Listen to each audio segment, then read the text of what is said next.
안녕하세요. 이짠입니다. 지금 저는 격리 잘 하고 있고요. 격리하는 동안 꿀팁을 좀 알려드릴까 해서 영상을 올려봤어요. 먼저 출국 전에 주한 중국 대사관 코로나19 검사 지정 의료기관에서 PCR 검사와 혈청 검사를 하고 출국을 하실 수가 있습니다. 저는 부산의 집에서 가장 가까운 대동병원에 갔고요. 다른 지역도 다 있으니까 이 링크는 제가 밑에 설명란에 올려놓을게요. 출국 이틀 전에 지정 병원에 가서 PCR 검사랑 혈청 검사 한 뒤에 그 다음날 결과지를 받으러 다시 가야 해요. 첫날에 검사 비용 16만 원 정도, 이튿날 서류 발급 비용 2만 원 이렇게 해서 대략 19만 원 정도 썼어요. 다른 수도권은 20만 원 훌쩍 넘는 곳도 있다고 하네요. 혈청 검사 전에 이 스티커 받고 이렇게 기다리면 됩니다. 이튿날 이렇게 결과지 받으면 그 자리에서 바로 QR코드 작성하시면 됩니다. 저는 둘 다 음성으로 나왔지만 백신으로 인해서 면역력이 생겨서 양성이 뜰 수도 있어요. 상세한 항체 관련 정보를 보고 싶으시면 위 출처 링크 내용 설명에 올려둘게요. 거기서 보시면 됩니다. 백신 2차 접종 후에 14일 경과해야 하고 PCR 검사를 받아야 출국이 가능합니다. 즉, 백신 접종 후에 최소 16일은 경과를 해야 중국에서 입국 승인이 납니다. 하지만 방금 설명드린 경우에 해당하지 않으시면 PCR 검사 결과가 음성이어야 입국이 가능한데요. 이 경우에 백신 접종은 안 한 걸로 신청을 해야 합니다. 백신 접종을 안 했는데 양성이 뜨면 코로나 확진이라고 판단을 하겠죠? 이 내용은 유동적으로 변경될 수 있으니 사전에 중국 대사관의 공지사항을 읽어보고 신청하세요. 출국 2, 3일 전에 각 지역마다 한인회에서 위챗방을 만들어요. 거기에 들어가 있으면 각종 정보와 필요한 내용들을 미리 알려주시니까 꼭 사전에 알아보시고 들어가세요. 나중에 격리 때 담비와 같은 구호물품도 보내주신다고 합니다. 건강 QR코드 만들기 전 준비물은 지정병원 시험검사서, 백신 접종 증명서, 여권 사진, 비자 사진, 항공권 전자티켓, 주민등록증입니다. 여기서 꿀팁을 알려드리자면 이틀째 병원 방문 전에 미리 필요 서류들을 PDF나 JPG, 그러니까 이미지 파일을 미리 휴대폰에 저장해서 가시면 그 자리에서 바로 업로드를 할 수가 있어요. 저는 참고로 이 V플랫이라는 어플을 사용했거든요. 종이 서류를 카메라로 찍으면 PDF로 변환이 가능해서 팩스나 서류 이메일로 보낼 때 편하게 쓸 수 있더라고요. 저는 북대에 제출한 서류 모두 이 V플랫을 사용했습니다. 어플을 이용하지 않더라도 휴대폰 카메라로 미리 찍어 놓고 업로드를 하시면 편합니다. 다시 QR코드로 돌아와서 이렇게 사진상으로 설명이 잘 돼 있으니까 필요하신 분은 멈춤해 놓고 따라서 하시면 잘 될 거예요.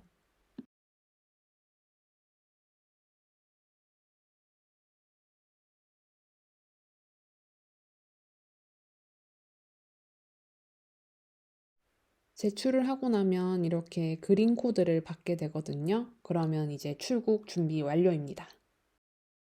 저는 부산 사람이라서 인천공항까지 캐리어 3개를 끌고 가기가 너무 험난할 것 같은 거예요. 일주일 전에 그래서 캐리어 2개를 미리 택배로 보내버렸어요. 예약하는 방법은 네이버에서 한진택배 인천공항 이렇게 치면 맨 위에 뜨거든요.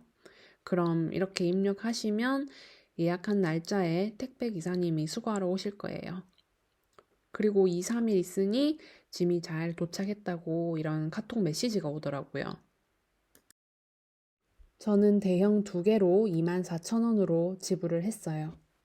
주의하셔야 할 점은 이렇게 택배 박스로 캐리어를 포장을 해야 한다는 겁니다. 저랑 같이 중국에 들어가는 분은 시간적 여유가 없어서 택배 기사님이 캐리어 채로 수거를 해가셨는데 캐리어 하나가 행방이 묘연해졌었어요. 어떻게 출국 전에 찾기는 했지만요. 그리고 수화물로 보낼 캐리어를 들고 바로 옆 에어차이나 카운터에서 수속을 합니다. 이때 백신 접종 증명서 원본이랑 사본을 꼭 준비해 주세요.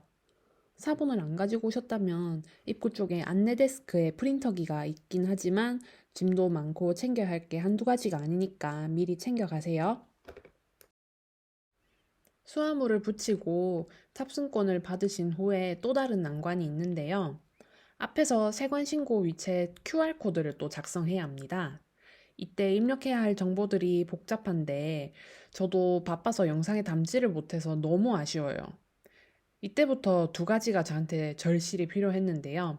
바로 중국에 있을 때 연락할 학교 주소와 전화번호. 이후로 중국 도착해서 호텔 들어올 때까지 계속 서류 쓸 때마다 필요하니까 휴대폰 메모장에 꼭꼭꼭 미리 기록해 두세요.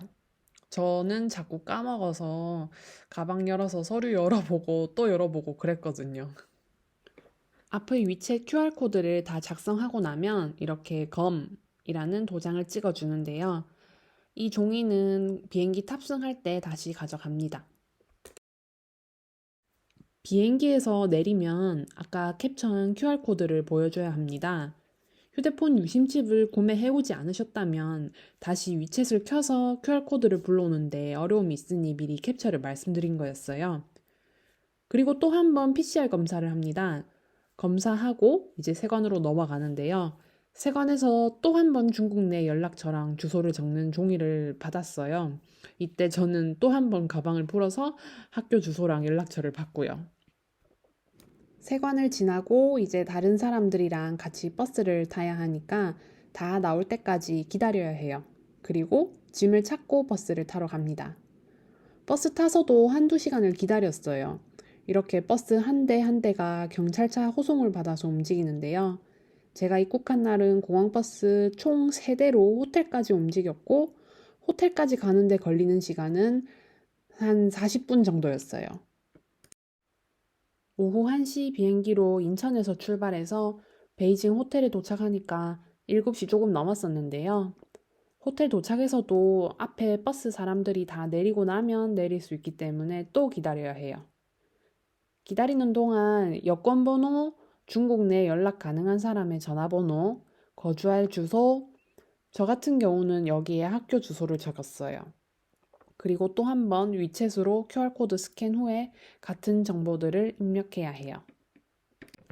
한국에 있을 때 현금을 안 받아주는 호텔도 많다고 해서 걱정했었는데 제가 배정받은 호텔은 현금도 가능했어요. 가격은 8,400위안으로 밥값이 포함되어 있었고 선불이었습니다.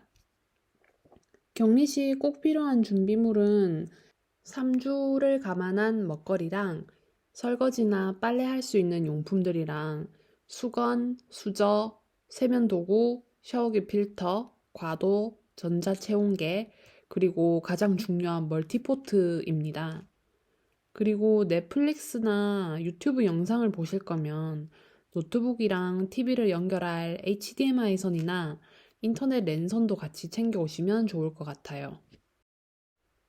격리 기간 동안 하루에 한 번씩 프론트 데스크에서 오전, 오후 2번의 체온을 물어봅니다. 喂，36.5，两次都是。再见。 베이징의 격리 기간은 최소 28일로 21일간 호텔에서의 집중 격리, 7일의 자가 관찰 기간으로 비행기에 같이 탑승한 사람들 모두 정상일 경우에 21일 내에 호텔에서 퇴소할 수가 있어요.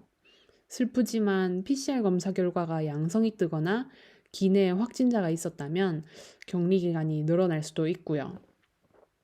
택배는 음식물 제외 가능하나 제가 위챗페이가 안 돼서 딱히 뭘 시킬 수는 없어요. 이게 가장 아쉽네요.